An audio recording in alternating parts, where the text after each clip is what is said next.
Hi, I'm Kim Fairbottom, and today I'm by our Artisan Nook. This month's feature is artist Catherine Debris, who does beautiful textile art, sculptures, and textile quilted pieces.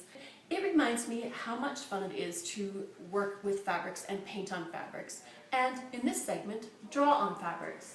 So let me show you some of the fun tools. They're familiar, so why not do them on fabric?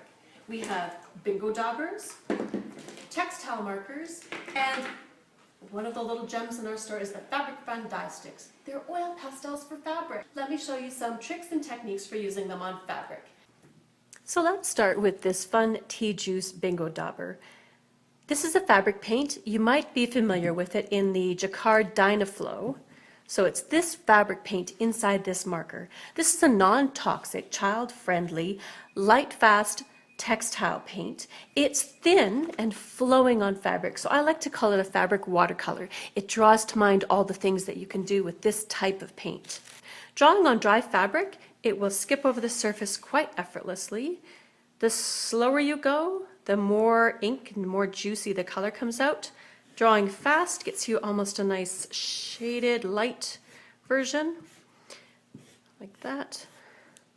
Kind of a broken effect allows the texture of the fabric to show through, and it's irresistible, especially if you're working with kids, to not enjoy the dot that this does. Great for coloring in large areas. Again, the more you press, the more paint comes out. The more paint comes out, you might run the risk of it spreading too much. Let me show you what it does on wet fabric, or if you wet it after it's already drawn. You will get some travel and some bloom. And then here you can draw on the fabric. A little bit smoother. Interesting. I would have thought it would have flowed more. Nope, quite controllable. So a little bit juicier flow on wet fabric. Light colors tend to recede, bold colors come forward, so you can get a nice painterly effect. Here's some nice blooming going on, working with the wet fabric. Over here where it's dry, you can see it's nice and crisp. Let's take this black marker. Wet fabric, I highly recommend it. So rich color. Great if you're a graffiti style artist or you like doing those mark making lettering. Tea juice also comes in a range of markers in both medium and fine point. Color you can get in a medium point. Ideal if you're writing poetry on your fabric or signing family names at a family reunion. These markers are very nice.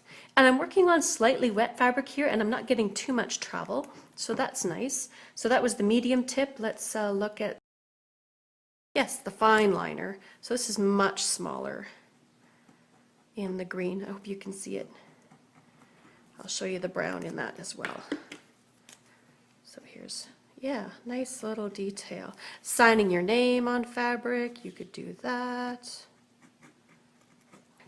Great for cross-hatching, drawing details. Even if you've done all your fabric painting and your fabric is dry, you can go back on top of it with these fine-tipped fabric markers and bring out your details and your points of interest. So some good news and bad news about fabric. Good news is it's see-through for most fabrics, so you can stick your drawing underneath and you can see it to trace through. The bad news is every fabric is different. I recommend taking a tiny swatch and trying all your drawing tools on it. But it will glide easily over this surface. You can get some nice, quick transfer of an image just by drawing directly on the fabric. As promised, let me show you the fabric fun. Look like oil pastels, feel like oil pastels. All the techniques you know how to do are exactly the same on fabric. So go ahead and start drawing just like you normally would on paper. You can do coloring in. It's a rich, juicy, well-saturated crayon. And you can get all your cross-hatching and layering marks that you're used to doing.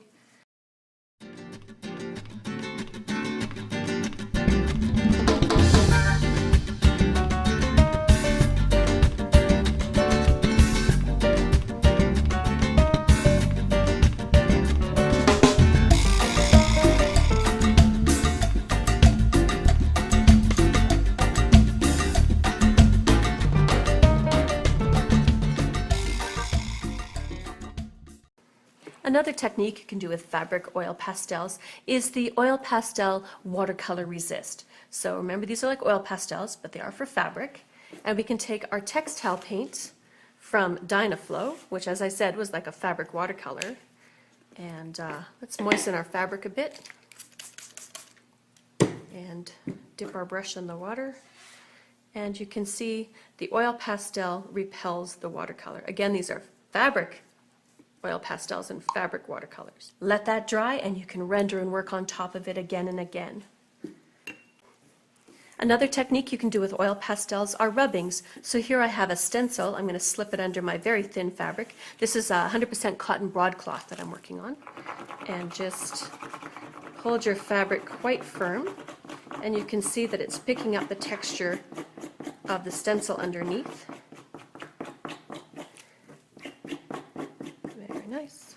If you go to our website, paintspot.ca, and click on the How-To section, you'll see a number of PDF project ideas there. One of them is the Textile Fabric Fun die sticks as rubbings, so you can get the whole step-by-step process for doing this balloon illustration.